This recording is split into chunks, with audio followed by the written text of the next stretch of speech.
Well, if you didn't catch this live and you're watching on YouTube, welcome. It's Friday, the 25th of September, 2020. I should get a variety of hats before I start. I should think of that. Didn't think of that.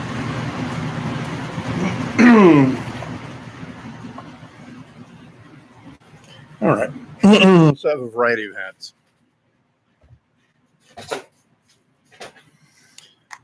Okay. I'll start with this one.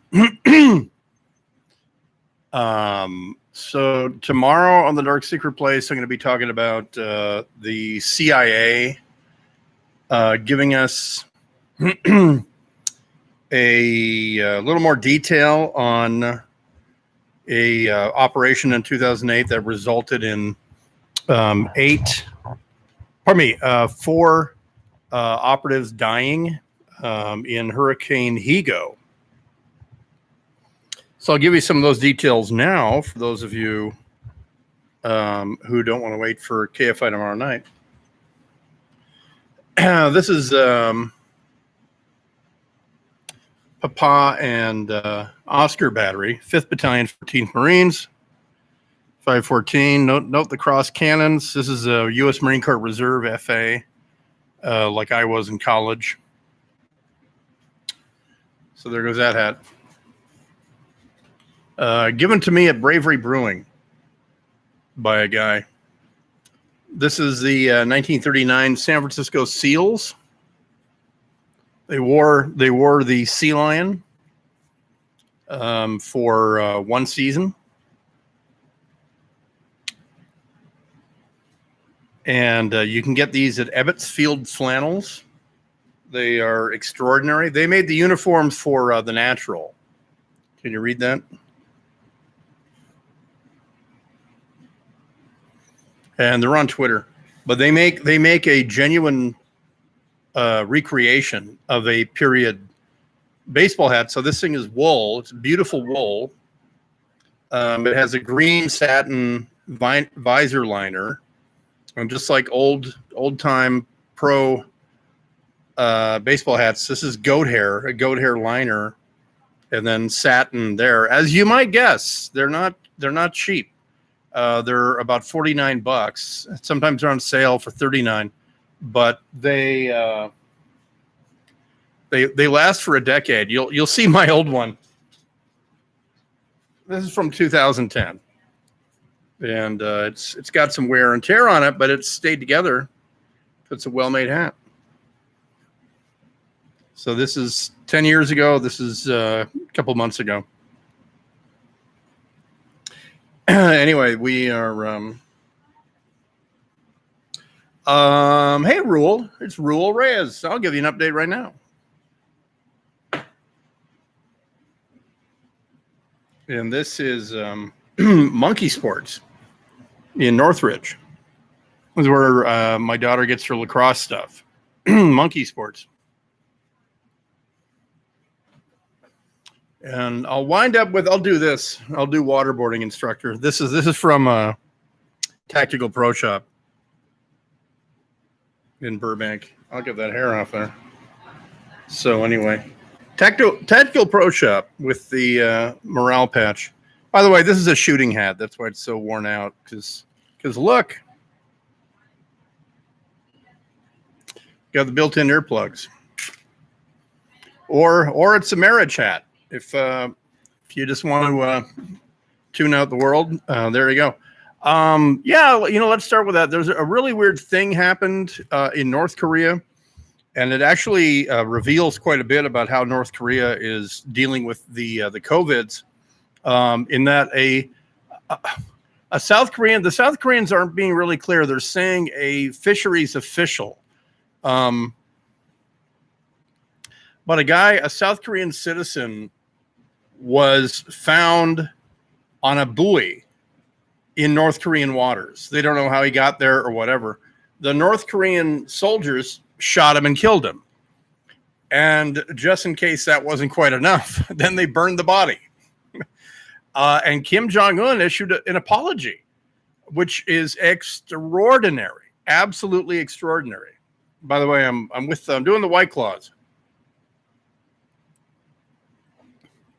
There's, speaking of Korea and Japan, there's there's Pew Pew Hello Kitty, and there's Punisher Hello Kitty. So the North Korean government issued a, to say rare apology doesn't really do it justice. They have never apologized for anything. Bombing the Korean Airlines 707 that went down over Malaysia in the late 80s. They have never apologized for anything. So this is pretty extraordinary. The South Korean officials are not being really clear. They're saying that the guy may have been defecting. You know, and why you defect from South Korea to North Korea, I don't know. No clue. Hang on. Wow. Excuse me. Yeah, so no idea, but they did apologize. So there's that. I cannot, you know, that thing I used to use, remember it was called Streamyard. I could bring up another screen. I would show you the area of the Philippines where this incident happened that I'll talk about tomorrow night on Dark Secret Place. But the CIA has given a lot more information about an incident that happened in 2008 that took the lives of 4 CIA operatives. And they were there in September of 2008. There's the CIA at their headquarters. They have a memorial wall as you walk in their big foyer. There's a memorial wall with an American flag and the CIA flag. And then in the middle, there's rows and rows of bronze stars. And they don't, I believe they have a date on them. Don't quote me, but they don't have names on them. And when a CIA operative dies, they put a star up there. Like the first guy that died in the war on terror in Afghanistan was a CIA field direct action guy named Johnny Mike Spann.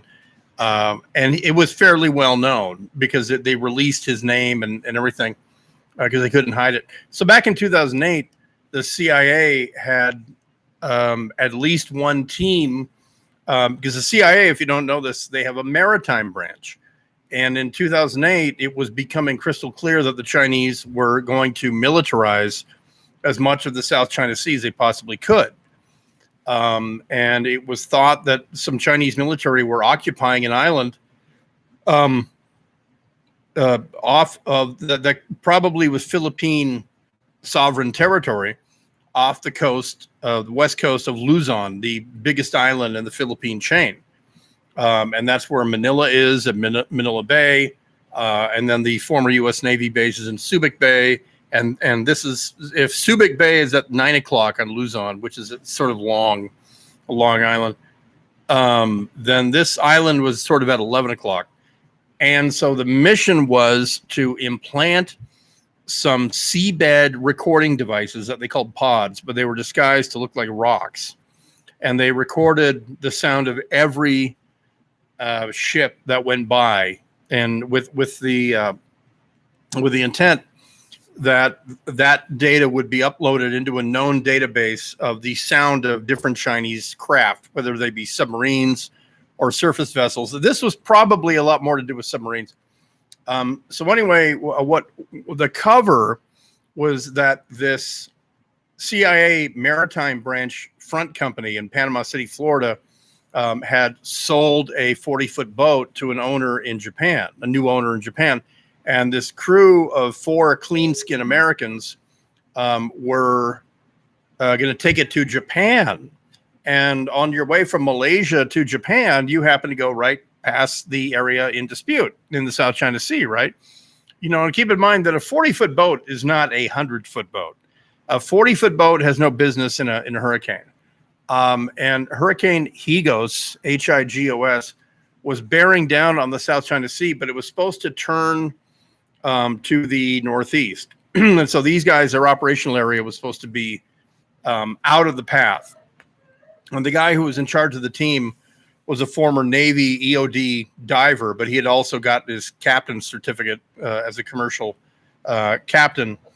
And so anyway, bottom line, they did their mission, but the hurricane actually did take a turn, and these guys couldn't get cover, and they were never heard from again.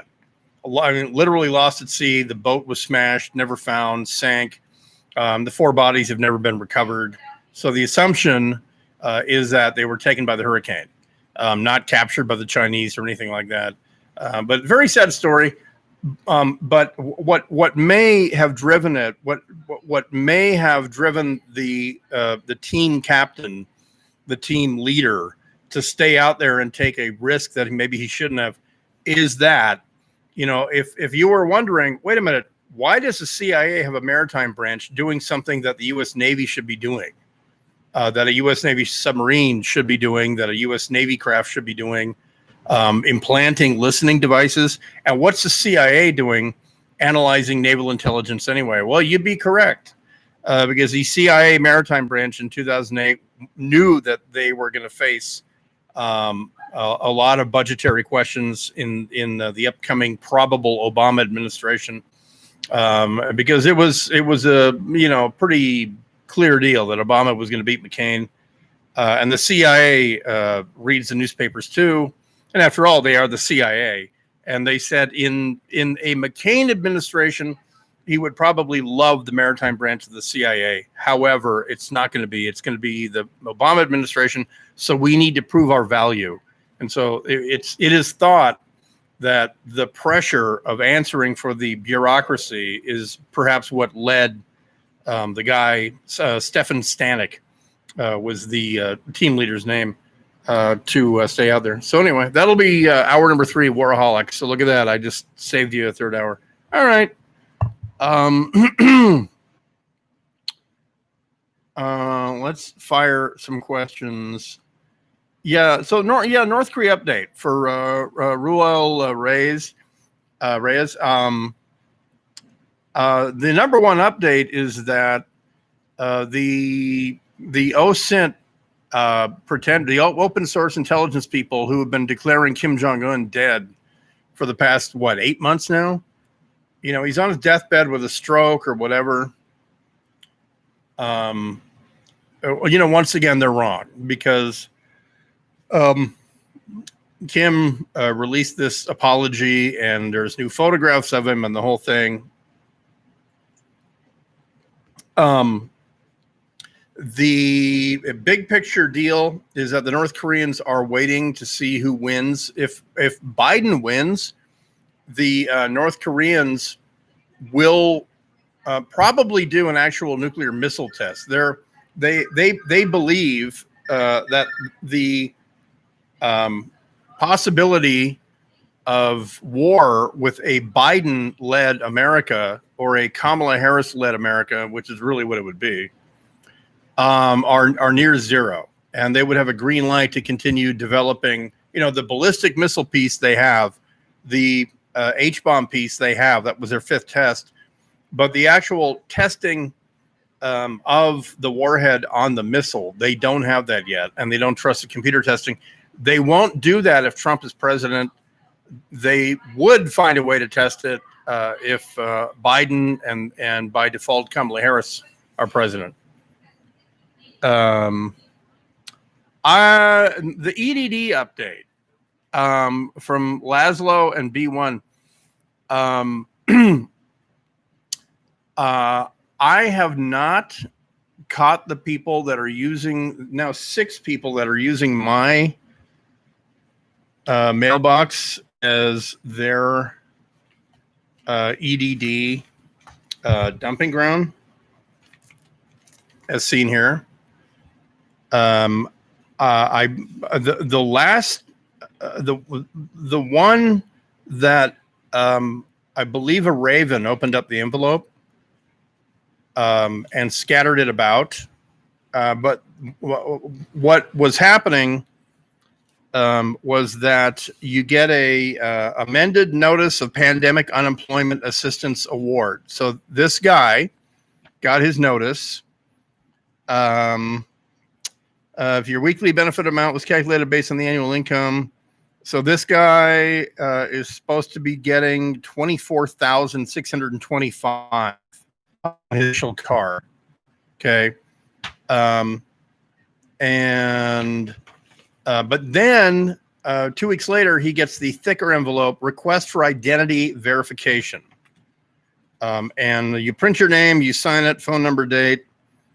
Let's see, your acceptable employment data, or let's see, you must provide a clear and readable copy of one photo ID, which clearly shows your name, date of birth, and photograph. Then you must also provide at least one clear and readable document, employment data, social security verification, date of birth verification. You'll notice none of this is anything about your mailing address. So this is like a gigantic loophole with EDD.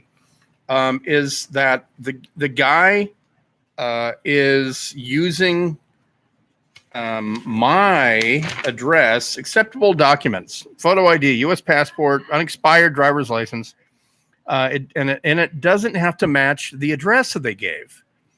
Other ID documents, copy of at least one W-2 issued to you for the last year. Address verification, a copy of a unaltered utility bill, cable TV bill, phone bill, bank statement, copy of registration verification. So they can doctor that. And besides, the EDD is so overwhelmed right now that if you send, some kind of, very obviously doctored document, there's nobody up there who is kicking them back and saying, hey, the EDD has decided that you're full of shit. So let's see. How are my weekly benefit amount, maximum benefit? Yeah. Okay. So I'm wrong. This guy's going to get a backdated card for $17,550. So maybe a Toyota FJ Cruiser circa 2009 is not out of my future. I've been looking for an FJ Cruiser. Maybe, who knows? maybe I mask up and go to B of A and empty that account. But so anyway, I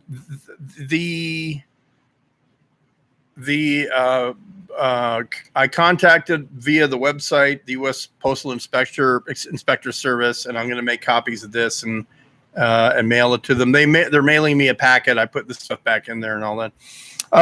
Social unrest is really about Black Lives Matter or something else. No, it's being stoked by a couple organizations and groups behind it. Black Lives Matter, if you don't know this, if you go to BLM.org, you can read their own mission statement. They are a self-identified Marxist organization that just sort of overlaid when someone came up with the phrase Black Lives Matter after Trayvon Martin, and when the ambulance chasing Benjamin Crump, that attorney, made himself the face of civil unrest outrage, they came on board because why wouldn't you? If your goal is social change in America and you're a Marxist, you would glom on to BLM.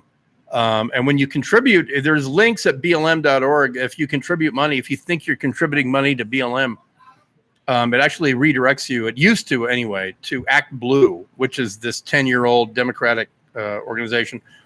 But no, it's being whipped up.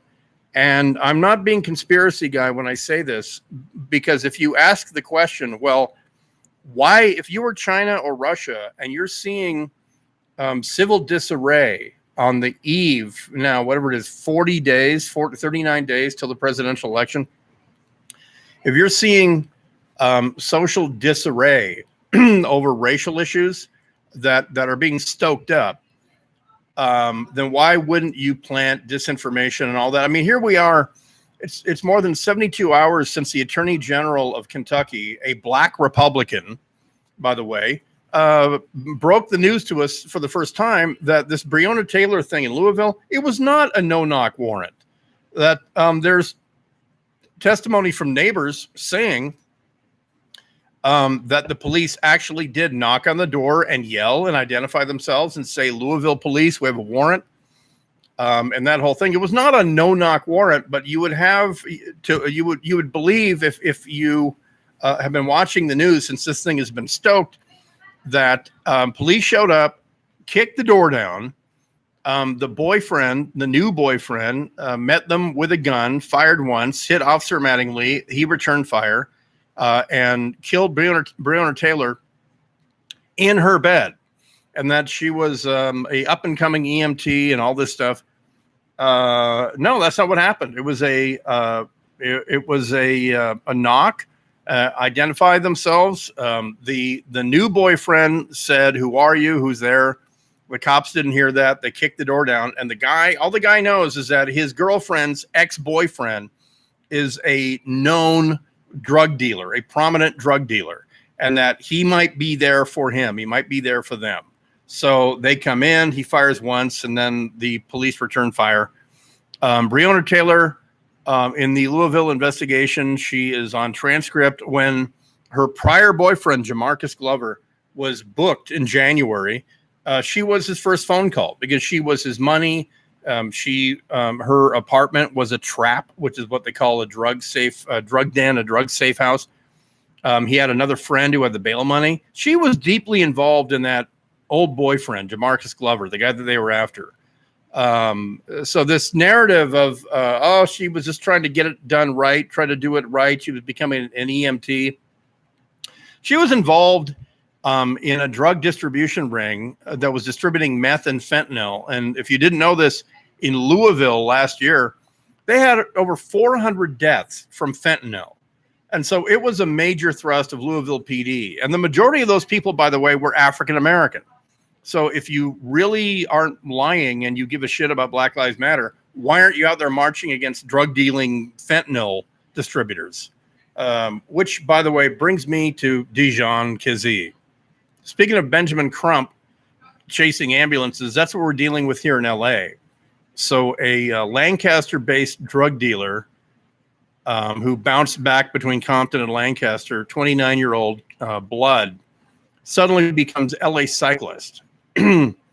Because back in January, last time he was booked for DUI, driving while suspended, and then possession with intent to distribute of heroin, fentanyl, and meth. They impounded his car. So when in Compton, do as they do in Compton. So that's how you have a 29-year-old guy riding a mountain bike without a helmet in the middle of Compton with a bundle under his arm, which, it was like a 98-degree day. It wasn't exactly a snow parka. He was carrying product. And one of the things he was carrying was a Ruger 9mm handgun, which he dropped and then he went for. Cue the outrage, right? But what's funny is that neighborhood knows all about Dijon Kizzee, and so does Lancaster. So don't think for a second these are organic protests. These are being whipped up. And when they're saying, "Oh, we want to see the transcript of the grand jury," well, that's kind of the point of grand juries, is that they get to stay confidential. The grand jury makeup of a Louisville grand jury, I guarantee it was diverse. It was the people who couldn't get out of jury duty, if you know what I'm saying. And so the evidence is presented, and now the big stink about Louisville is, they didn't address Breonna Taylor's humanity. I am missing that part of the law. Police with a warrant have a right to serve the warrant. And the entire basis of police, officer-involved shooting in self-defense during warrant service is that they have a right to be there. And if you don't let them in, they can say knock, knock, and they can enter. Your best course of action is to comply. If you don't want to get a door replacement guy with the frame and everything, best to let them in. But if you don't hear them, and you get to shoot in self-defense, that's why this boyfriend probably will not be charged. I don't think he has been charged because he gets to say, I didn't hear them. She has a drug dealing ex-boyfriend. I thought it was him coming in to take my life. So someone comes in holding a gun. in self-defense, I fired. And my girlfriend was in the hallway with me, not in bed. So I could go on, but that's sort of the bulk of that. Yeah, same with Hollywood last night. It was Cahuenga and Hollywood Way, where that Prius was blocked by the crowd. Sorry. I mean, I wish the that LAPD cordoned off these demonstrations better and told people don't go down that road, don't go down Hollywood Way, past this block, but they don't. And I would have done the same thing. First of all, I wouldn't have been there. By the way, heads up, don't go into Hollywood tonight. There's going to be another demonstration. But if you do, take a good knife, go to a hardware store and get a tire knocker or a truck stop or whatever. But be prepared to hit the gas in self-defense and get the hell out of there. Because as we see from last night, people will attack your car and try to take you out. Joseph Futrell, yeah, the boyfriend that night was they booked him, then they charged him with attempted murder, but yeah, they dropped it because they realized, oh, here's my beard comb. Who wants whatever comes out? Yeah, so they dropped it because they knew that they would not get a conviction because the guy was going to say, I didn't hear police got a warrant. All I know is my girlfriend tells me she said date a drug dealer and that he may be back. So, so there is that. Let's see. Yeah, it is anti-capitalist. Well, what's really funny, Taryn, is Black Lives Matter LA, BLMLA, is run by this woman, Madia Abdullah. She's a professor at Cal State LA. What a shocker, right? And she's a professor of like 12th century Peruvian grievance dancing or whatever the fuck it is. And she is a flat out lifelong socialist. Her dad came to the United States from Germany in the 60s. He is a communist who blogs up in Oakland as a socialist. He moved to America because he was just such an anti-American. He moved here and found a black woman to marry. I mean, that he stated this in his blog, that he came here to marry an oppressed person and help her fight for social justice. And guess what? Their kid is the founder of BLMLA, but she changed her last name because it was a distinctly German last name, and that wouldn't work. So she changed her name, and they're on GoFundMe, by the way. And that's they're over. Last I checked, it was like $2.5 million for BLMLA. So, and that's not a 501c3. When you go on GoFundMe or Patreon or whatever, you don't have to show the IRS what you did with the money. They can spend it any way they want. And so there's a lot of rumblings.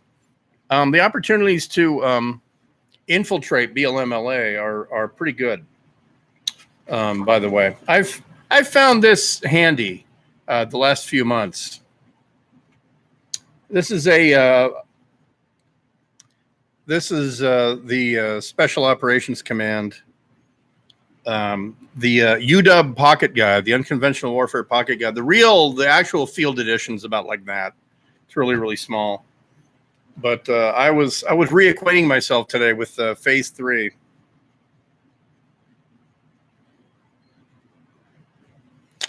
Infiltration. So, because it's we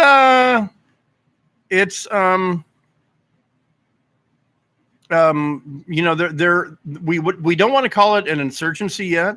I don't know what else to call it at this point. It's a low-level insurgency that's already stated that their goal is stripping American society down to the bones and then rebuilding it. And right there on their website, they're against the nuclear families. In other words, a man and woman having kids somehow it is being opposed to Black Lives Matter LA and BLM.org. And this is where a lot of prominent influencers and athletes who have educated themselves. I mean, African American athletes who have gone to that website, they've said, hey, BLM.org is way different from the fight for equality or whatever. The other part of the discussion that no one is being honest about right now, and I talked about it a couple of months ago on the private podcast at connectpal.com, DarkSecretPlace. Let me give you that link because I'm going to be cutting off membership soon. As I said on Twitter, because of the current environment that we find ourselves in, I might soon be capping the total membership because I can say things there that I obviously can't say, on whatever radio station I might be on. So there's that. But what if I told you? Listen, dig if you will this picture.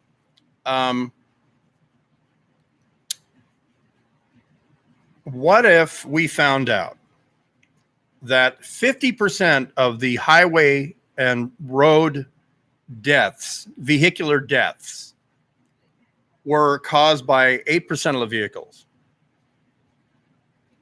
Would there be congressional hearings? Would that vehicle be banned?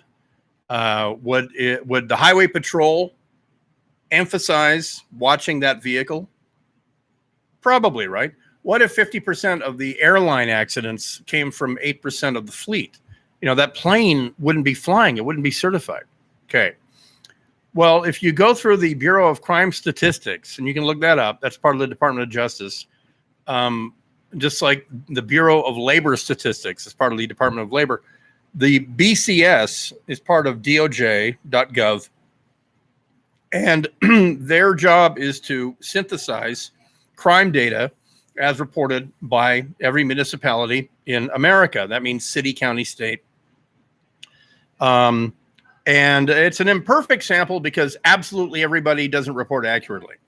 But it would have to be amazingly imperfect. Overwhelmingly, because your ability to apply for federal grants is based on your ability to report your local crime data to the federal government. So what we discover over the past 30 years, and this includes the Eric Holder Department of Justice, right? The first African-American attorney general under Obama for 5 or 6 years, followed by the first female African American attorney general, Loretta Jackson. For 8 years, you have a African American Department of Justice. And then, now, and prior to that, the Bush administration, all that. What we find out is that 50% of the violent crime in America, homicide, assault, and rape, is committed by around 13% of the population. And overwhelmingly, the male part of that 13%. So now we start getting into the 7%, 6%. And then when you refine it by age and you get to 17 to 39, now you get a really small single-digit percentage of the country committing nearly 50% of the violent crime. And overwhelmingly, that violent crime is committed within their own community, which is the norm, by the way. Whites kill, attack, and rape whites like 97%. Hispanics kill, rape, and assault Hispanics. Asia. We do violent crime within our own tribe overwhelmingly. It's just that the rate of doing it is so much higher in this one demographic. To the point where you have 13% of the population that's nearly 48% of the homicide victims, and they're being killed by people who look like them. But you never hear